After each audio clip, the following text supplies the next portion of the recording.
Perjalanan tahun 2025 sudah mulai memasuki pertengahan Februari.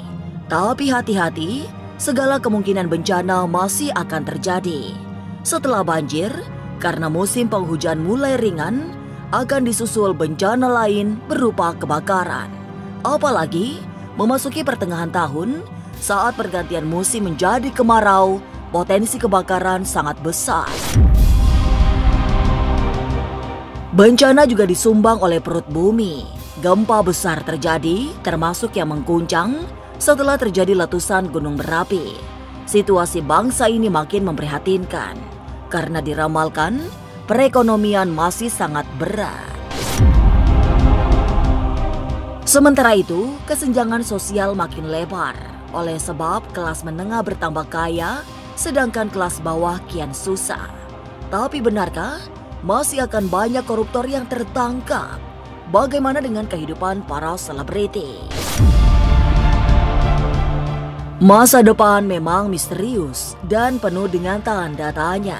Tak usah menerka-nerka, karena was-was akan menerawang kehidupan selebriti serta mengungkap asmara, karir, dan peruntungan.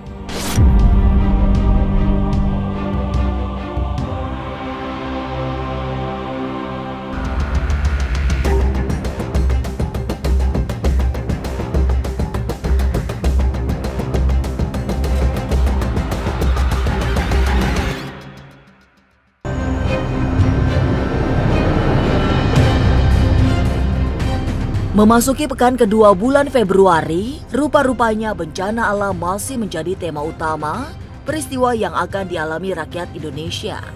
Oleh sebab, masuk berada di musim penghujan, banjir perlu diwaspadai. Apalagi, banjir yang membawa longsoran tanah bisa sangat berbahaya karena jumlahnya meningkat. Setelah banjir dan longsor, yang harus menjadi perhatian adalah gempa bumi. Daerah-daerah yang selama ini sering menjadi langganan gempa harus hati-hati. Situasi bakalan semakin mencekam jika gempa dipicu oleh pergolakan perut bumi yang mengakibatkan gunung meletus. Kepada masyarakat di Sulawesi, NTT hingga Sumatera, wajib mewaspadai gunung-gunung berapi di wilayah tersebut. Kalau yang saya lihat kan, ini kan ular kayu. Ular kayu ini kan setiap tahun per 2 tahun sekali itu unsurnya kayu. Nah, ini nih kayu akan memasuki tahun api. Nah, di tahun 2026 nanti itu akan ada unsur namanya unsur api, ya. Nah, jawaban saya ya, kalau yang saya lihat dari sesuai penerawangan saya, ini nih akan sedikit banyak akan ada banyak energi api, tanah yang akan membawakan sedikit banyak ada musibah gitu ya. Setelah itu yang saya lihat tuh akan ada gempa, setelah itu gunung berapi yang perlu, karena kan itu unsurnya tanah masuk ke api ya. Nah, kayak gempa ini yang saya perlu harus berhati-hati. Yang saya lihat Sulawesi, NTT, Maluku, Palu, Sumatera juga akan ada gempa, ini yang saya lihat.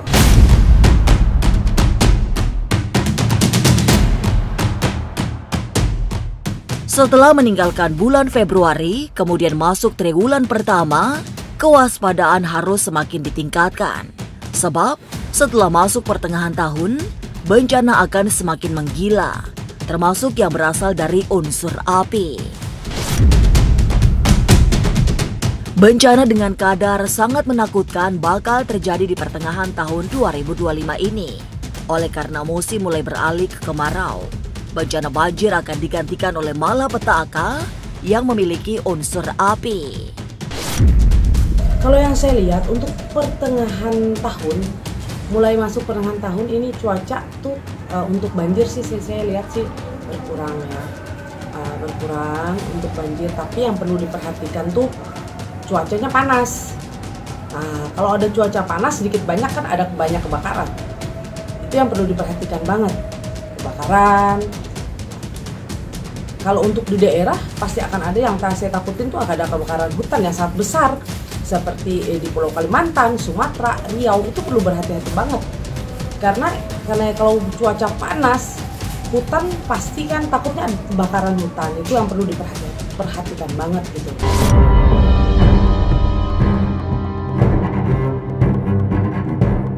Menuju pertengahan 2025, yang perlu dicurigai bukan hanya bencana dengan unsur api. Meski musimnya sedang kemarau, sehingga tidak banyak terjadi cuaca buruk. Tapi hati-hati yang bisnisnya penerbangan. Nyai Dewi Rantian secara gamblang melihat gambaran pesawat jatuh. Penyebabnya bukan alam, karena cuaca sedang baik, sehingga yang perlu diperhatikan adalah penyebab teknis, termasuk kelalaian manusia sebagai operatornya. Saya sih melihat akan ada terjadi, tapi saya berharap ini tidak terjadi. Kita berdoa juga supaya aman. Sedikit banyak untuk bisnis udara, sedikit banyak harus lebih teliti lah ya. Kayak mereka untuk pengecekan pesawat, pengecekan apa, sedikit banyak harus teliti. Karena kan ini membawa orang banyak, jadi harus lebih teliti. Jangan merasa bahwa lagi rame penumpang harus. Nah, tapi bagaimana caranya mereka harus teliti untuk pengecekan pesawat. Takutnya ada lalai, namanya manusia kan pasti ada lalainya. Tapi lebih bagus cek, takut akan ada musibah terjadi pesawat lagi.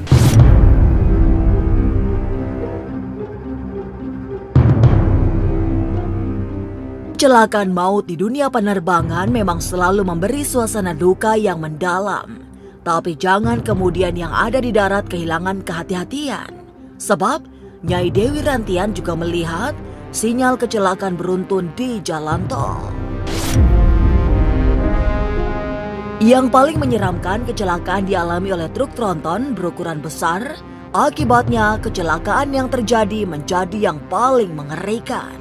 Korban berjatuhan di jalan tol. Tapi tunggu dulu, bukan hanya kecelakaan di daratan. Perjalanan melintasi lautan juga tak kalah berbahaya. Oke, yang saya lihat yang perlu diperhatikan di darat ya dulu ya.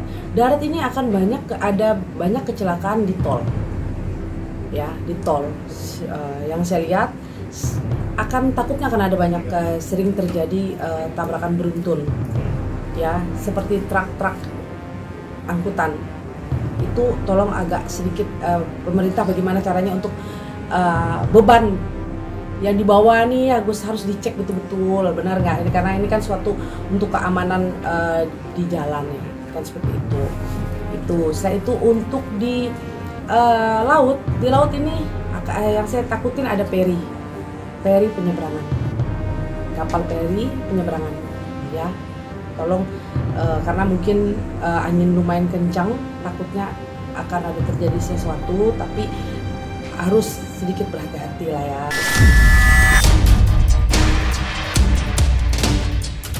Bencana yang membuat miris tidak hanya yang berasal dari alam semesta. Di tahun 2025, bencana besar juga terjadi di bidang ekonomi. Meski tidak berharap, Nyai Dewi Rantian melihat kondisi perekonomian bangsa ini akan terasa berat.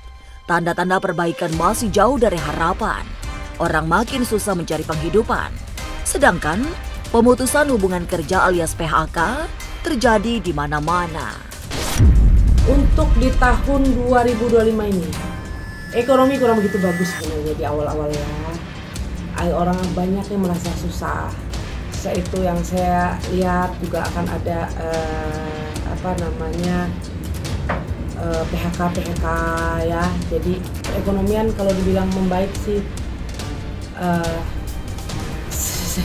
saya juga melihat bahwa keuangan untuk masyarakat yang kelas menengah ke bawah lumayan mereka akan sedikit susah.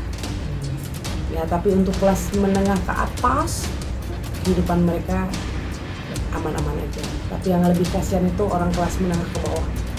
Yang saya lihat itu.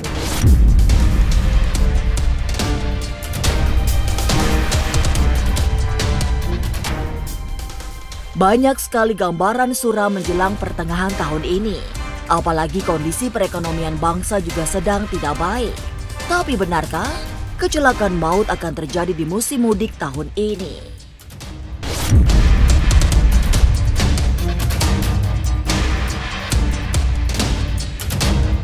Jangan lupa saksikan Was-Was setiap Senin, Rabu, dan Sabtu. Jangan lupa komen, like, and subscribe. Saya Uya Kuya, penonton Was-Was.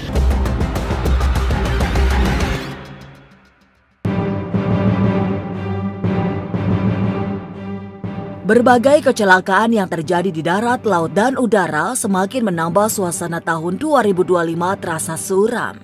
Tapi Nyai Dewi Rantian justru mewanti-wanti untuk hati-hati pada saat menjalani tradisi mudik lebaran. Lewat mata batinnya, paranormal asli Dayak itu melihat akan terjadi kepadatan luar biasa saat musim mudik datang. Celakanya, kepadatan itu akan memakan korban jiwa. Jadi kepada para pemudik, Nyai Dewi hanya menitipkan pesan untuk selalu berhati-hati. Jangan biarkan diri kita menjadi korban sia-sia. Terlalu padat ya, padat sekali. Tapi yang saya lihat sih, ini exit tol sih aman ya. Tapi akan ada memang pasti, yang saya lihat sih nggak berani memastikan. Tapi yang saya lihat ada terjadi kecelakaan. Tapi sedikit banyak bagi orang yang mudik harus berhati-hati sebelum berangkat pun. Pengecekan mobil, pengecekan ban, semua dicek sedetail mungkin supaya kita terjauh daripada musibah. Sebelum kita keluar rumah pun kita harus berdoa meminta seperti itu.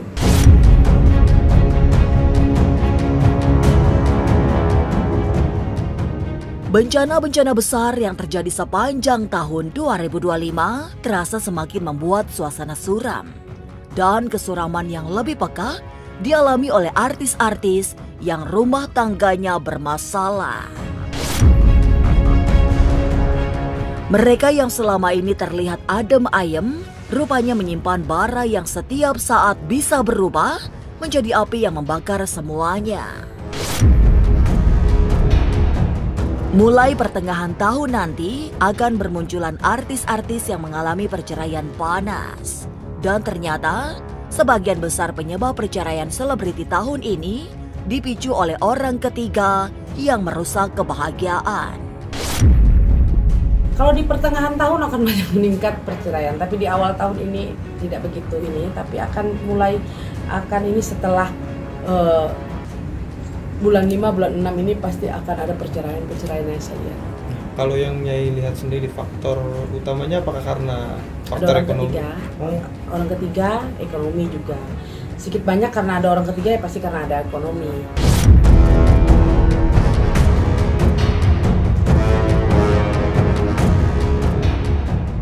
Di saat terjadi tragedi kecelakaan di musim mudik lebaran, benarkah banyak koruptor ditangkap dan diadili?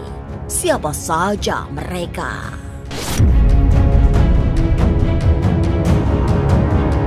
Jangan lupa saksikan Was-Was setiap Senin, Rabu, dan Sabtu. Jangan lupa komen, like, and subscribe. Saya Uya Kuya, penonton Was-Was.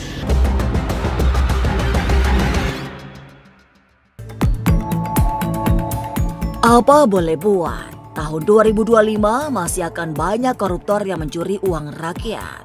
Meski Presiden Prabowo sudah bersikap sangat keras, tapi nyatanya korupsi belum sepenuhnya bisa dibasmi. Mulai bulan Mei mendatang, dalam teropong batin Nyai Dewi Rantian akan bermunculan pejabat-pejabat yang melakukan skandal korupsi. Semua akan terkuak satu demi satu untuk kemudian diadili. Oke, yang saya lihat di petinggi-petinggi nanti mulai bulan 5 itu akan banyak orang yang tertangkap masalah korupsi. Itu banyak. Kasus-kasus lama banyak dibuka kembali, dicari lagi kembali permasalahannya, dibuka lagi.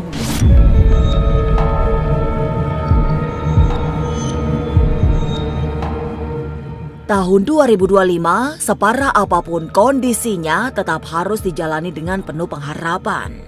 Walaupun bencana masih memberi bayangan buruk, optimisme adalah keniscayaan. Jadi, mari berdoa semakin kita semua selamat melewati tahun 2025 yang penuh dengan segala rupa bencana, termasuk bencana korupsi, perceraian, hingga kecelakaan maut. Pemirsa, saksikan terus Was-Was yang akan meneropong kehidupan sejumlah selebriti, tentunya hanya di YouTube channel. Dan pastikan untuk subscribe, share, komen, dan like, karena Anda patut was-was sebelum menyaksikan Was-Was.